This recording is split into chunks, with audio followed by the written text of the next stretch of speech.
আমি আপনাদেরকে বলতে চাই, ইনশাআল্লাহ আপনারা যেভাবে আমাকে ভোট দেওয়ার জন্য প্রস্তুতি নিয়েছেন, এই ভোটে যদি আমি আল্লাহর রহমতে বিজয়ী হতে পারি, মোহাম্মদপুর সন্ত্রাস মুক্ত হবে। মোহাম্মদপুরের ব্যবসায়ীরা ইনশাআল্লাহ আপনাদের আর চাঁদা দিতে হবে না। মোহাম্মদপুরের মায়েরা আমার, আমি আপনাদেরকে আশ্বস্ত করতে চাই, আপনাদের সোনার সন্তানদেরকে মাদকের আর করাল গ্রাস মোহাম্মদপুরে আর ধ্বংসের দিকে ঠেলে দেবে না ইনশাআল্লাহ। মাদক, সন্ত্রাস, চাঁদাবাজি মুক্ত এক মোহাম্মদপুর ইনশাআল্লাহ আমি আপনাদেরকে উপহার দেব ইনশাআল্লাহ। তবে কথা হলো এই, আজ একটি দল, একটি গোষ্ঠী মোহাম্মদপুর, যেটা ইতিমধ্যে ঢাকাবাসীর কাছে ক্রাইম জোন হিসেবে, কিশোর গ্যাং এবং মাদকের সাম্রাজ্য হিসেবে পরিচিতি পেয়েছে, সেখানে একজন লোক প্রার্থী দিয়েছে পারিবারিকভাবে, যার বাবা ছিল আন্তর্জাতিক পর্যায়ের অস্ত্র ব্যবসায়ী। আমি জানি না এই মোহাম্মদপুরে কেন অস্ত্র ব্যবসায়ীকে পাঠানো হলো। আমাদের মোহাম্মদপুরকে আবার তোমরা মাস্তানি এবং গুন্ডামির আখড়ায় পরিণত করতে যদি চাও, আমরা যে কোনো মূল্যে তোমাদের সেই ষড়যন্ত্র, সন্ত্রাস, গুন্ডামির এই ষড়যন্ত্র আমরা রুখে দেব ইনশাআল্লাহ। আমাদেরকে মোহাম্মদপুরে এসে গুলশান থেকে একজন অতিথি, তিনি আমাদেরকে হুমকি দেন, তার দলের নেতা কর্মীরা পেশাব করে দিয়ে আমাদের দাড়িপাল্লা, রিক্সা, সব ইসলামপন্থীদেরকে নাকি তারা ভাসিয়ে দিবেন। আমি মোহাম্মদপুরের মানুষের কাছে এর বিচার চাই। আপনারা এর বিচার করবেন।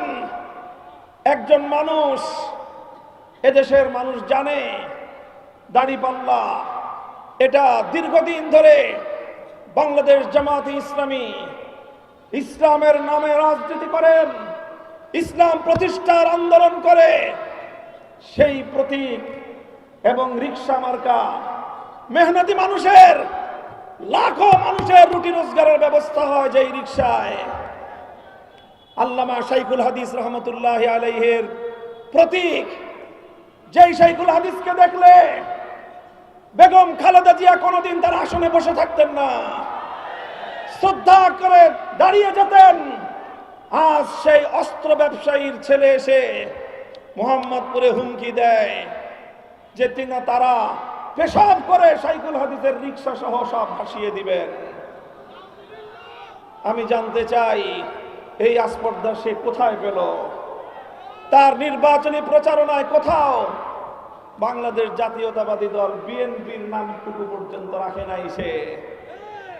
এনডিএম এর অস্ত্রের ব্যবসায়ীর সন্তান মোহাম্মদপুরে এসে পেশাব করে যদি অপবিত্র করতে চাও, মোহাম্মদপুরের মানুষ নিজেদের এলাকার পবিত্রতা রক্ষা করার জন্য নিজেরাই উদ্যোগ নেবে ইনশাআল্লাহ। আমি আপনাদেরকে বলতে চাই, ইনশাআল্লাহ আপনারা যদি আমাকে ভোট দিয়ে নির্বাচিত করেন, আমি জাতীয় সংসদে গিয়ে আল্লাহর কোরআনের কথাগুলো তুলে ধরবো ইনশাআল্লাহ। আল্লামা সাইদি রহমতুল্লাহ আলাই যেভাবে সারা বাংলাদেশে কোরআনের কথা আওয়াজ তুলবার পর জাতীয় সংসদে আল্লাহর কোরআনের ভাষ্যকার হিসেবে ভূমিকা পালন করেছেন, ইনশাআল্লাহ আমিও আল্লাহর কোরআনের কথাগুলো জাতীয় সংসদে তুলে ধরতে চাই। আমি বাংলাদেশের সেবা এবং খেদমত করতে চাই। মোহাম্মদপুরের কিশোর গ্যাংদের কিশোরদেরকে আমি সংশোধন করতে চাই। একটি সন্ত্রাস মুক্ত, চাঁদাবাজি মুক্ত এবং একটি মাদক সাম্রাজ্য মুক্ত মোহাম্মদপুর আপনাদেরকে ইনশাআল্লাহ উপহার দিতে চাই। মোহাম্মদপুরের মা বোনেরা, আপনাদের অনেক আবদার, অনেক দাবি দাওয়া রয়েছে, সব কথা বলার সময় নেই। নির্বাচিত হলে অন্তত আমাদের এই বৃহত্তর মোহাম্মদপুরের মধ্যে শুধু মা বোনদের জন্য নিরাপদে বিচরণ করার জন্য এবং বিনোদনের জন্য একটি সুন্দর এমন একটি পার্ক তৈরি করব ইনশাআল্লাহ, যেখানে নিরাপদে আমাদের মা বোনেরা সকাল সন্ধ্যা একত্রিত হতে পারবেন, সামাজিক কর্মকাণ্ডে মিলিত হতে পারবেন এবং তাদের জন্য নিরাপদ পরিবেশে তারা সেখানে বিনোদন এবং পায়চারি করতে পারবেন ইনশাআল্লাহ। আমি মোহাম্মদপুরের প্রশাসনকে লক্ষ্য করে একটি কথা বলতে চাই। আজ সকল শীর্ষ সন্ত্রাসীরা, বেগম খালেদা জিয়ার ঘোষিত 23 শীর্ষ সন্ত্রাসীর একজন সহ সকল শীর্ষ সন্ত্রাসীরা আজকে রিকশার বিপক্ষে মাঠে নেমেছে। তারা জনগণকে ভীতি প্রদর্শন করছে। এই সকল শীর্ষ সন্ত্রাসীরা যারা জেলে বন্দী থাকার কথা, তারা আমার মোহাম্মদপুরে এসে আমার ভোটারদেরকে ভীতি প্রদর্শন করবে, এই দৃশ্য আমরা দেখতে চাই না।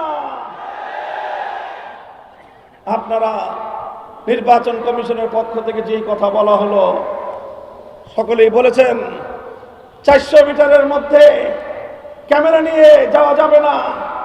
তার অর্থ এটা ভয়াবহ এক ইঙ্গিত করছে।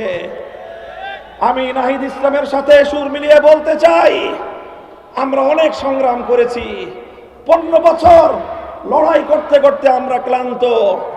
এবার বাংলাদেশটা গড়ার জন্য একটু মনোযোগী হয়ে আমরা শান্তিপ্রিয়ভাবে কাজ করতে চাই। জনগণের ভোটের অধিকার যে রক্তের মাধ্যমে প্রতিষ্ঠিত হয়েছে, যদি এই সকল দুরভিসন্ধির মাধ্যমে জনগণের ভোটাধিকার নিয়ে ছিনিমিনি খেলবার কোনো পায়তারা করেন, আমরা আবার জুলাই যুদ্ধের হাতিয়ার নিয়ে মাঠে নামবো। কিন্তু আমরা